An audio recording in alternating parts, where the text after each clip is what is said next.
I was walking home from school in 6th grade and I had some matches, since I was fascinated by fire. I lit some dry grass on fire, and then attempted to blow it out when it flared up. That just made it bigger, and before I knew it, a large part of the field, next to some houses, was burning. I ran down the street to a house where I knew a firefighter worked. His wife called the fire department and they put it out before any houses burned down. Later that day, they came to my house to present me with my very own firefighter's helmet, a kid version, after asking me some questions. They wrote it off to a magnifying effect of some broken glass they had found in the burnt grass. I never found out if my parents suspected me, and that firefighter's helmet on my bedpost was a massive source of guilt for years. Certainly never tried anything like that again. This topic came up recently when my mom and I started talking about my childhood. I never admitted to this and told everyone it was an accident. Here's what happened. We were asked to draw something on a piece of paper. I forgot what he did to me or what happened, but I remembered I intentionally stabbed him on the head with my pencil. When he started crying and babbling how I stabbed him, I denied it at first, but he won't stop crying. They checked out his head and found a mark of a pencil, then it was confirmed. I also started crying and told everybody that I was just stretching out since I'm tired from drawing, and when I dropped my hands holding a pencil, his head just happens to be on the way. They believed that, and turns out that kid was actually being bullied by other kids and then he dropped out. Every time I look at our class picture I can't help to feel sorry. When I was 12 I tortured my friend by tying her up and making her think she was going to drown. I went to her house, everything was cool. She was a decent person. One thing leads to another and I convince her to tie me up. I think we were pretending to be kidnapped or something. Then it comes to my turn. I was taller than her and stronger. I tied her up and blindfolded her. I made no plan in my head. I just went with instinct. Next thing I know I've convinced my friend to get in the bathtub. She's laughing, wondering what was going to happen next. So I put the plug in and turn the water on. She starts screaming. I freaked out and ran to her kitchen. I grabbed a jar of mustard, ran back to the bathroom and put loads in her mouth. So at this time she was tied up, blindfolded, in a fast-filling bath with a mouth full of mustard. Yes, okay, I'll be honest. I did think about leaving the water to fill up and letting her drown, but instead I took the plug out and untied her. She was crying, so I helped her wash her mouth out. She never mentioned it again. Or at least as far as I know she didn't. I found her on social media over 20 years later. I connected with her and she didn't mention anything. I took a dump in my neighbor's yard as a child. I was a wee lad about 7 years old when one day I was playing with the neighbor kid in his yard when out of literal nowhere I had an atrocious urge to drop the chunkiest dump of my entire childhood. My house was more than a few houses down and I was crowning at this point, so I was thinking there was no way I would make it. I asked the kid if I could use his bathroom. He says he'll ask his mom, and for some reason she says no, that I can use my own bathroom. Now at this point the turtle head is definitely poking out of my asshole. I was panicking, so I really wasn't thinking at all. I went to the side of his house where nobody saw me and I finally released the gargantuan turd once and for all in the bushes. I was headed home to wipe my ass. It's disgusting, yes, but I was 7 years old. I was so stupid, Lamau, when I noticed his little chihuahua head towards the steaming package that I had left in his yard. Next thing you know, this little fucker starts going to town on this vile hunk of shit like nobody's fucking business. I decide to run home fast because I didn't want to be seen.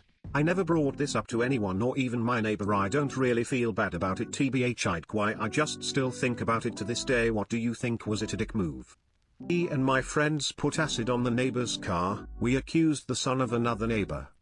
I was 15 years old. The neighbor parked his car in a specific way so that me and my friends could not do skateboard. So we had the idea to put acid on it. It made a hole on the body of the car and we accused the son of another neighbor. Conclusion: he never parked his car outside again. We had the road free.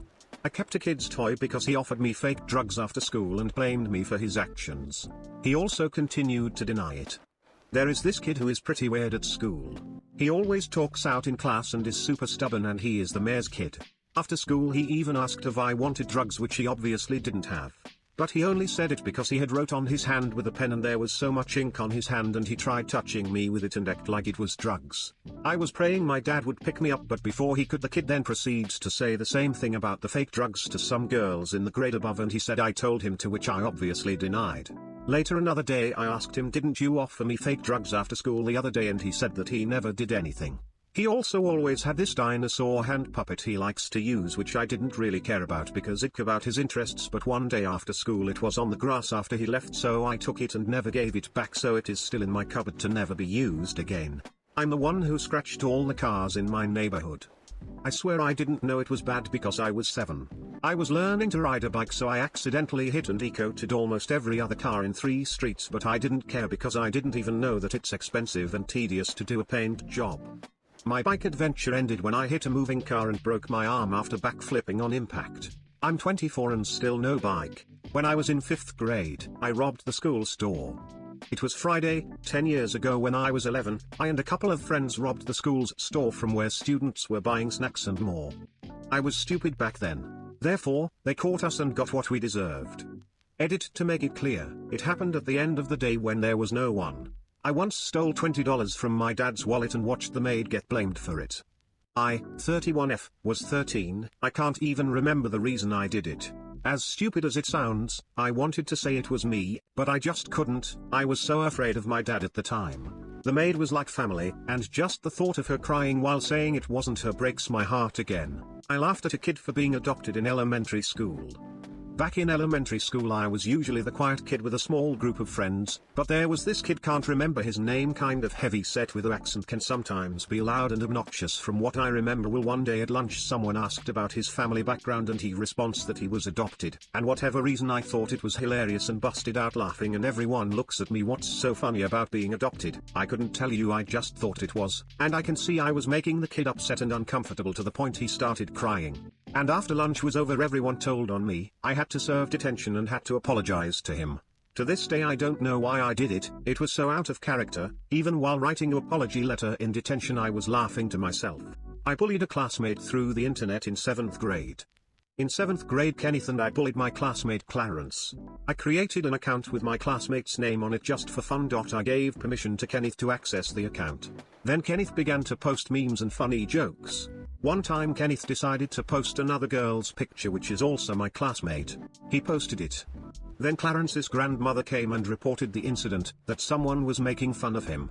When the teacher came in the classroom of what's happening, I felt really guilty, so I immediately removed the account in my phone. And so several days have passed. The teacher had taken the incident seriously and asking the students who made the account. I ignored it cause I know that I removed it. I only remove it in my phone but not deleted the entire account. How foolish of me, man, face palming. The computer ICT teachers said that they will track down whoever made it, and I ignored it again but with guilt. My dad picked me up in school and said we're going to pick up mom too. It was 5 miles away from home. On our way back home, I confessed to my ICT teacher that I did it. But I confessed with lies that I made it without mentioning Kenneth. So I went to the principal's office along with my parents and began questioning me of what really happened. They thought of it as a crime scene, treating me like a real criminal. They pushed me to making some lies. And at the end of the argument they thought that all I've said was lies. The other teacher who was with the principal questioned me a lot of unrelated stuff that I should be expelled. So I admitted that I created the account without mentioning Kenneth again in order to stop the whole mess, and the principal said that we will have another meeting tomorrow to finalize whether I will be expelled or not, along with the parents of both Clarence and the girl in the pic. I sat there nervous and guilty. In front of me was the principal, the grandmother of Clarence and the father of the girl. When Clarence's grandmother saw me, she shocked to see an innocent-looking boy.